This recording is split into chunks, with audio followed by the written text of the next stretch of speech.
অবশেষে ভক্ত সমর্থকদের অপেক্ষার প্রহর শেষ করে আজ অনুষ্ঠিত হতে চলেছে এই বছরের সেরা ম্যাচ 2026 ওয়ার্ল্ড কাপের ফাইনাল। দর্শক, এবারের বিশ্বকাপের ফাইনালে মুখোমুখি বর্তমান বিশ্বের দুই শক্তিশালী দল আর্জেন্টিনা এবং স্পেন। যে ম্যাচ দেখতে বিশ্বের কোটি কোটি ফুটবল ফ্যান্স অপেক্ষায় রয়েছে।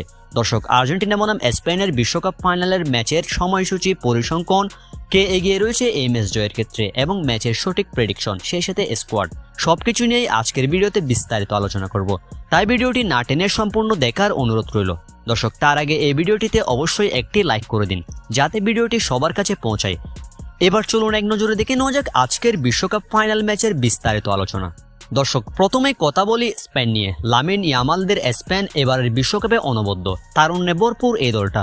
লুইস ফুয়েন্তের অধীনে এবারের বিশ্বকাপে ঝলক দেখাচ্ছে ইউরোপিয়ান এই দলটা। গত বছরে কিন্তু ইউরো চ্যাম্পিয়ন হয়েছে স্পেন। ইউরো চ্যাম্পিয়ন এবং কোপা চ্যাম্পিয়ন আর্জেন্টিনার মধ্যে ফিনালিজিমা হওয়ার কথা ছিল, কিন্তু কাতারের বিভিন্ন উদ্বেগজনক পরিস্থিতির কারণে সেই ফিনালিজিমার ম্যাচটি বাতিল করে দেওয়া হয়। তবে এবার সেই কোইন্সিডেন্সে আবারও মুখোমুখি এই দুই দল, অর্থাৎ আর্জেন্টিনা বনাম স্পেন বিশ্বকাপের ফাইনালে মুখোমুখি। ফিনালিজিমা ক্যান্সেল হলেও দেখা যাবে মেসি ইয়ামালের লড়াই, তাও আবার বিশ্বকাপের ফাইনালে।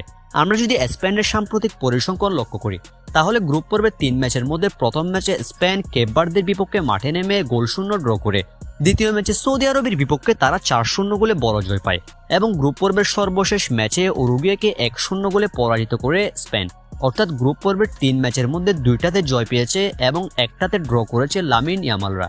গ্রুপ পর্ব পেরিয়ে তারা রাউন্ড অফ 32-এর নকআউট পর্বের প্রথম ম্যাচে মুখোমুখি হয় অস্ট্রিয়ার বিপক্ষে এবং অস্ট্রিয়াকে তারা 3-0 গোলে পরাজিত করে। এরপর রাউন্ড 16তে ক্রিস্টিয়ানো রোনালদোর পর্তুগালের বিপক্ষে মাঠে নামে স্পেন। রাউন্ড 16তে পর্তুগালকে 1-0 গোলে পরাজিত করে স্পেন এবং কোয়ার্টার ফাইনালে তারা বেলজিয়ামকে 2-1 গোলে পরাজিত করে বিদায় করে দেয়। অর্থাৎ কোয়ার্টারে তারা বেলজিয়ামের বিপক্ষে দুর্দান্ত 2-1 গোলের জয় পায়। এরপর সেমিফাইনালে কিলিয়ান এমবাপ্পের ফ্রান্সের মুখোমুখি হয় লামিন ইয়ামালরা। অবিশ্বাস্য ব্যাপার হলো ফ্রান্সের বিপক্ষে স্পেন একটা গোলও হজম করেনি। Kylian Mbappe, Ousmane Dembele, Desire Doue, Michael Olise, এই সকল সেরা অ্যাটাকার আছে ফ্রান্স দলে, কিন্তু ফ্রান্সের বিপক্ষে একটা গোলও হজম করেনি স্পেন। উল্টো ফ্রান্সকে 2-0 গোলে হারিয়ে বিদায় করে দিয়েছে লাফুয়েন্তের দল স্পেন। এখন সেমিফাইনালে ফ্রান্সকে তারা 2-0-তে পরাজিত করে আজ তারা বিশ্বকাপের ফাইনালে, যেখানে তারা মুখোমুখি মেসির আর্জেন্টিনার বিপক্ষে। অর্থাৎ আপনারা স্পেনের বিশ্বকাপ জার্নি শুনে বুঝতেই পারছেন এবারের বিশ্বকাপে কি দারুণ ছন্দে রয়েছে স্পেন। ফ্রান্স, বেলজিয়াম, অস্ট্রিয়ার মতো দলগুলোকে রীতিমতো উড়িয়ে দিয়েছে ইয়ামালরা। এখন স্পেনের পরীক্ষা আর্জেন্টিনার বিপক্ষে কি স্পেন পারবে বিশ্ব চ্যাম্পিয়ন হতে? দর্শক, 2010 সালের পর কিন্তু এবারই প্রথম স্পেন বিশ্বকাপের ফাইনালে এসেছে। 2010 বিশ্বকাপের শেষ পর্যন্ত ইনিয়েস্তার গোলে চ্যাম্পিয়ন হয়েছিল স্পেন। এরপর আর কখনো ওঠা হয়নি বিশ্বকাপের ফাইনালে। এবার 16 বছর পর বিশ্বকাপের ফাইনাল হাতছানি দিচ্ছে স্পেনের জন্য, তবে এবার প্রতিপক্ষ আর্জেন্টিনা। চলুন এবার দেখে নেওয়া যাক আর্জেন্টিনার পরিসংখ্যান। এবারের বিশ্বকাপে কেমন করেছে দলটি এবং বিশ্বকাপে কেমন প্রস্তুতি নিয়ে মাঠে নামতে চলেছে।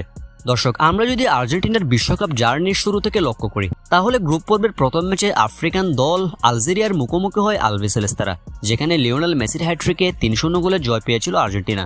এরপর গ্রুপ পর্বের দ্বিতীয় ম্যাচে তারা মুখোমুখি হয় অস্ট্রিয়ার বিপক্ষে। অস্ট্রিয়াকে আর্জেন্টিনা পরাজিত করে 2-0 গোলের ব্যবধানে এবং গ্রুপ পর্বের সর্বশেষ ম্যাচে 3-1 গোলে জর্ডানের বিপক্ষে জয় পায় স্কালনের শিষ্যরা। অর্থাৎ গ্রুপ পর্বের 3 ম্যাচের মধ্যে 3টাতেই জয় পেয়েছে আলবিসেলেস্তারা। এরপর গ্রুপ পর্ব পেরিয়ে রাউন্ড অফ 32-এ তারা নবাগত কেপ ভার্দের বিপক্ষে মাঠে নামে। যদিও কেপ ভার্দের বিপক্ষে ম্যাচটা জিততে অনেকটাই কষ্ট পোহাতে হয়েছে আর্জেন্টিনাকে। শেষ পর্যন্ত কেপ ভার্দেকে আর্জেন্টিনা 3-2 গোলে পরাজিত করে রাউন্ড অফ 32-এ। কেপ ভার্দের বিপক্ষে 3-2 গোলে জয়ের পর আর্জেন্টিনা রাউন্ড অফ 16-তে মিশরের বিপক্ষে মাঠে নামে। নাটকীয় সেই ম্যাচে মিশরকেও আর্জেন্টিনা 3-2 গোলে পরাজিত করে। মিশরকে রাউন্ড 16-তে 3-2 গোলে পরাজিত করার পর কোয়ার্টার ফাইনালে আর্জেন্টিনা মুখোমুখি হয় সুইজারল্যান্ডের বিপক্ষে, যেখানে ইউরোপিয়ান জায়ান্ট সুইজারল্যান্ডকে 3-1 গোলে পরাজিত করে আলবিসেলেস্তারা। এরপর সুইজারল্যান্ডের পর সেমিফাইনালে তারা গত ম্যাচে শক্তিশালী ইংল্যান্ডের মুখোমুখি হয়, যেখানে ইংল্যান্ডের বিপক্ষে ম্যাচটিতে শুরুতে গোল হজম করেও শেষ পর্যন্ত অবিশ্বাস্য কামব্যাক করে আলবিসেলেস্তারা। ইংল্যান্ডকে তারা পরাজিত করে লাউতারো মার্টিনেজ, এনজো ফার্নান্দেজের গোলে 2-1 গোলের ব্যবধানে। ইংল্যান্ডকে পরাজিত করে আর্জেন্টিনা এখন বিশ্বকাপের ফাইনালে। আর মাত্র একটা ম্যাচ, আর মাত্র কিছু ঘন্টা বাকি। এরপরে আর্জেন্টিনা মাঠে নামছে বিশ্বকাপের ফাইনালে। হবে কি এবার ব্যাক টু ব্যাক বিশ্ব চ্যাম্পিয়ন আর্জেন্টিনা? সেটাই প্রশ্ন ভক্ত সমর্থকদের। দর্শক, 2022 বিশ্বকাপও কিন্তু চ্যাম্পিয়ন আর্জেন্টিনা। এখন লিওনেল মেসির ভক্ত সহ সকল ভক্তরাই চায় মেসি ব্যাক টু ব্যাক বিশ্বকাপ জিতুক। অন্যদিকে স্পেনের ভক্তরা চায় 2010 সালের পর ট্রফি গড়ে আনুক।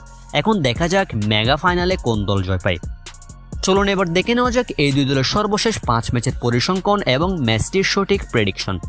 দর্শক, সর্বশেষ 5 ম্যাচ যদি আমরা লক্ষ্য করি তাহলে স্পেন কিন্তু সর্বশেষ 5 ম্যাচের মধ্যে 5টা ম্যাচেই জয় পেয়েছে, কোনো হার কিংবা ড্র নেই। অন্যদিকে আর্জেন্টিনার সর্বশেষ 5 ম্যাচও একই, কোনো হার বা ড্র নেই। সর্বশেষ 5 ম্যাচের মধ্যে 5টাতেই জয় পেয়েছে 3 বারের বিশ্ব চ্যাম্পিয়নরা। অর্থাৎ দুই দলে কিন্তু অসাধারণ ফর্ম নিয়ে মাঠে নামতে চলেছে। আর আমরা যদি স্কোয়াড ওয়াইজ চিন্তা করি তাহলে স্পেন এবং আর্জেন্টিনা দুই দলের স্কোয়াডই বেশ ভারসাম্যপূর্ণ, যেখানে স্পেনের ডিফেন্সে পাও, কুবার্সি, লাপোর্ট, কুকুরেলার মতো তারকারা রয়েছে। স্পেনের মিড তো বিশ্বসেরা, পেড্রি, রড্রি, ফাবিয়ান রুইজদের মতো তারকারা বিশ্বকাপের ফাইনাল মাতাবে আর্জেন্টিনার বিপক্ষে। আর স্পেনের আক্রমণভাগে তরুণ তারকা লামিন ইয়ামাল, যে কিনা মাত্র 19 বছর বয়সেই বিশ্বকাপের ফাইনাল খেলবে। অর্থাৎ স্পেন দলটা কিন্তু ডিফেন্স, মিডফিল্ড এবং অ্যাটাক উভয় জায়গাতেই ব্যালেন্সড। অন্যদিকে আমরা যদি আর্জেন্টিনার স্কোয়াডের কথা চিন্তা করি তাহলে আর্জেন্টিনার ডিফেন্সে দুই জুটি ক্রিস্টিয়ান রোমেরো এবং লিসান্দ্রো মার্টিনেজ দুর্দান্ত ফর্মে রয়েছে। কিন্তু আর্জেন্টিনার সমস্যা একটাই, সেটা হলো রাইট ব্যাক এবং লেফট ব্যাক, যেখানে রাইট ব্যাকে রয়েছে আর্জেন্টাইন তারকা নাহুয়েল মোলিনা। গত ম্যাচে কিন্তু ইংল্যান্ডের বিপক্ষে তার ভুলের কারণে গোল হজম করতে হয়েছে আর্জেন্টিনাকে, যেখানে বিশ্বকাপের ফাইনালে মোলিনার উপর দায়িত্ব থাকবে ইয়ামালকে আটকানোর। অর্থাৎ লামিন ইয়ামালকে আটকানোর দায়িত্বে থাকবেন মোলিনা। এখন দেখার বিষয় কতটুকু তিনি সেই কাজটা পেরে ওঠেন। দর্শক, আর্জেন্টিনার মিডফিল্ডও কিন্তু বিশ্বসেরা। Enzo Fernandez, Alexis Mac Allister, Leandro Paredes, এই 3 ত্রয়ী অবিশ্বাস্য পারফরমেন্স করছে এবারের বিশ্বকাপে। অর্থাৎ আর্জেন্টিনার ডিফেন্স এবং ডিফেন্সে যদিও হালকা কিছু প্রবলেম আছে, কিন্তু মিডের কোয়ালিটি নিয়ে কোনো প্রকার সন্দেহ নেই। আর আর্জেন্টিনার অ্যাটাক তো অবিশ্বাস্য।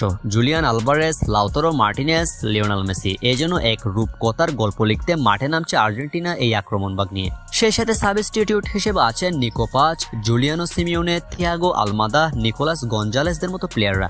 অর্থাৎ বাগে বাগে লড়াই হবে এই ম্যাচটিতে।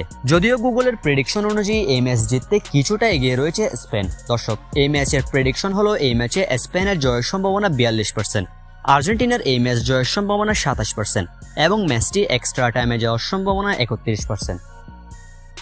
আর এই ম্যাচটি অনুষ্ঠিত হবে আজকে, অর্থাৎ আজ কিন্তু রবিবার বাংলাদেশ সময় ঠিক রাত 1টায় এই ম্যাচটি মাঠে গড়াবে। তো দর্শক, আপনার কি মনে হয় শেষ পর্যন্ত কার গড়ে উঠতে যাচ্ছে বিশ্বকাপের অধরা ট্রফি, আর্জেন্টিনা নাকি স্পেন? আপনার মতামতটি অবশ্যই আমাদের ভিডিওর কমেন্ট বক্সে জানাতে ভুলবেন না।